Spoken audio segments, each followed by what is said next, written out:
All right, welcome back. Power lunch hour here. It is the Vegas Take Sharp and Shapiro. So glad you could join us. By the way, we're going to be giving away some tickets coming up here in just a little bit. You're going to want to stay tuned for that. And which restaurant do you want to avoid in Las Vegas for a number of reasons? We'll get to that as well. But it is Thursday, and that means we are joined by the man himself at TMZ Sports, who does a fantastic job for us and for TMZ, of course, Mike Babcock. Mike, thanks for coming on. How are you? What's up, Mikey? What's up, Brian? What's up, fellas? How are you? Doing good, man. Thanks Doing for coming great. on as always. So this former football player who's since retired, you might have heard of him. His name is Antonio Brown. It rings a bell. Yeah.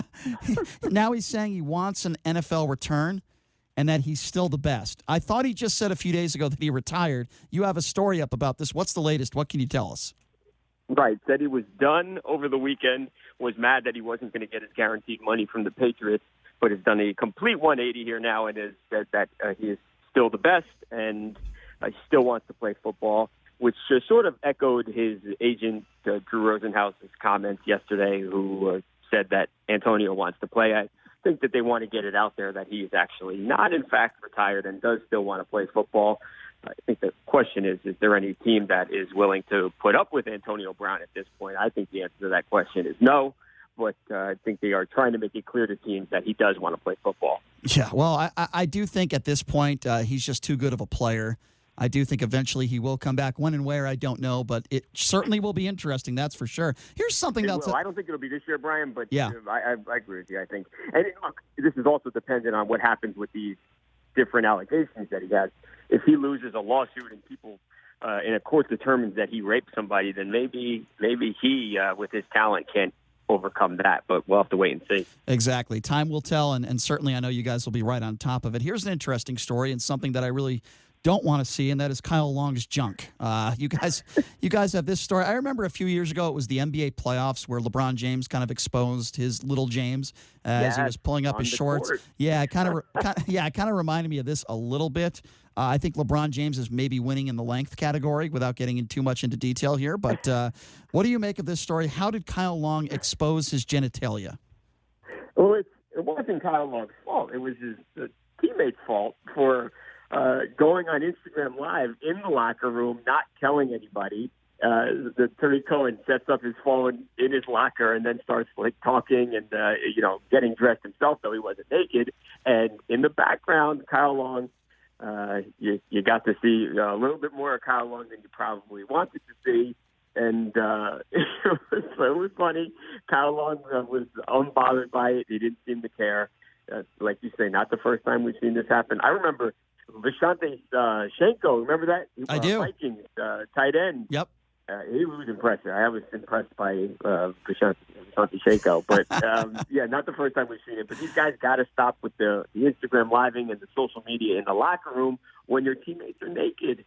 Why can't that ever happen to, like, the women's USA soccer team? I mean, why can't I get lucky and why can't I get something like that? Was it in the back? Yeah. Yeah, I mean, why does it have to be the guys? Why can't it be, I don't know, why can't it be Sue Bird that exposes herself accidentally? I'd much rather talk about that. Anyway, this is a really funny story here. We remember the bagel guy, the guy who's in a bagel shop, and he just freaks out on people for no reason because he's short, and I guess women don't like him. And, he's made some money off of that outburst. That was certainly real. So now there's this story out that you guys have on TMZ Sports. Check it out. It's hilarious. Apparently, Dwight Doc Gooden will be refereeing a fight between this bagel guy and Dustin Diamond Screech in this celebrity boxing match.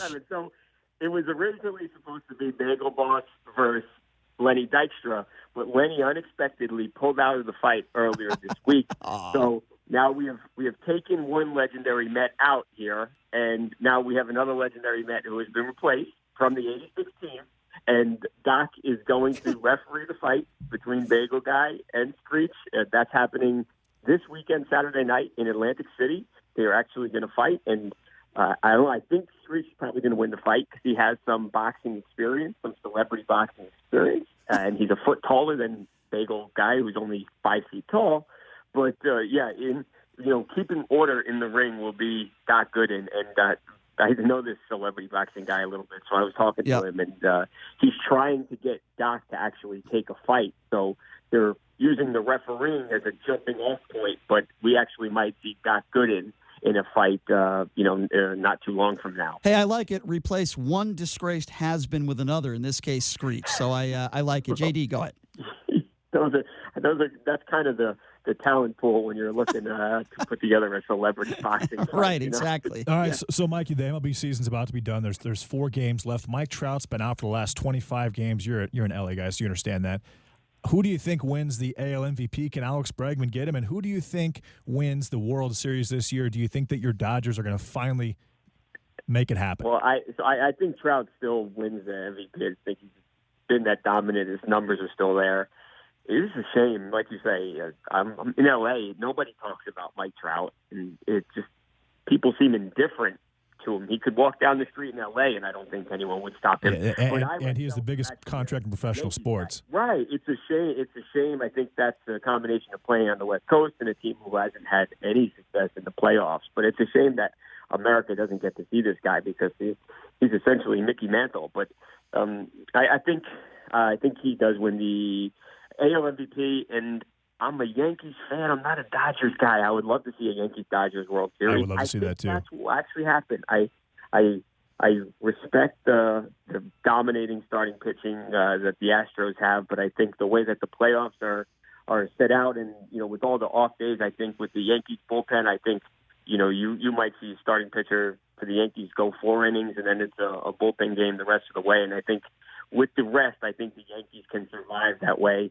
And they're not going to have home field advantage against the Astros, but I think the Yankees can go on the road. I think they can beat the Astros. And I think if it is the Astros or the Yankees against the Dodgers in the World Series, I think both of those teams would beat the Dodgers. Yeah, I agree with that. I believe that the Yankees have more depth on their offensive lineup than the Astros do. The Astros don't really have a consistent bullpen, and their pitching has been, it's been flawless. Cole, Verlander, Greinke, they've been unhittable for about a month and a half. At some point, that has to change. And I think that the Yankees are the team. Verlander terrifies me in the postseason just because I've seen it so many times before, going back from when Yankees Tigers. I've just seen it time after time. So he terrifies me. Greinke, as a Yankee fan, I'm not scared of him. I think he can be hit. I don't know if he has the stomach for to perform in a big time game. But we'll see. It should be fun. And watch. The way baseball works, watch, one of these teams gets knocked out, and we don't even get that Yankees-Astros matchup that everyone's been anticipating all year. And that would kind of be just how baseball plays out because it's, as we know, it's a crazy game. Well, speaking of baseball, I do have one more story for you that I find quite interesting. I've always been a John Smoltz fan. A Hall of Fame pitcher, of course. I think he does a great job as an analyst too. And he's also really pretty damn good golfer too. He played in a senior PGA event, a really good golfer. Now he's blaming a candy bar for the reason why he didn't have a no-hitter in 1990. This candy bar is called Zagnut. I've never had it before. Which I never heard of until today. I had as we were writing up this story, I had to look up what the heck this candy bar was. It's there's no chocolate, so I don't like that. It's like a coconut and peanut brittle chocolate bar. It sounds awful. But back in 1990, right? He's facing the Phillies. Going into the 9th inning, he's hungry, has this no-hitter going, and I don't know why he didn't wait until one more inning to have something to eat, but he goes and he grabs this candy bar, and then he gives up a hit, and he loses his bid for the no-hitter. And he blames the candy bar for it. I absolutely love it. Pitchers blames the candy bar, not him, right. Pitchers are nuts. They'll blame their shoelaces, their shoes. They'll blame a headband. They'll blame anything. They're just so superstitious. And what's so funny about it is now we're 29 years later, and he has not had that candy bar again. He's sworn it off. He refuses to eat the candy bar because of that one night. Well, I've sworn off wasabi and anything that is spicy because I used it as dipping sauce. And I put a big piece of wasabi in my mouth when I was maybe 18, 19 years old, and I almost had a heart attack. But that's a different experience. We don't need to relive that again. Mike, I always appreciate it, man, when you take time to join us every week. You do such a great job over there at TMZ. Thanks so much, and we look forward to catching you next week. Have a great weekend, my man. Cool. Thanks, guys. You too. We'll talk then. All right. Thanks a lot, Mikey. There you go. Mike Babcock, TMZ Sports, does an awesome job. So we always like to take care of our listeners here, maybe not in the way that Alice does with her customers, but we like to take care of our listeners, and I have a pair of tickets to give away now. No, JD, I know you got excited there for a second. I'm not giving away tickets to the Chippendales. We already had them in studio a few weeks ago. By the way, you didn't show up that day. I find that interesting. I was not there for that. Yeah, day. I find that very suspect. You want to call me a liberal? Are you afraid of Chippendalers? What's the deal? Why didn't you show up that day? I had a prior obligation, Brian. If I could have been there, I would have absolutely been Explain to me what was a more important obligation than to meet the Chippendales yourself.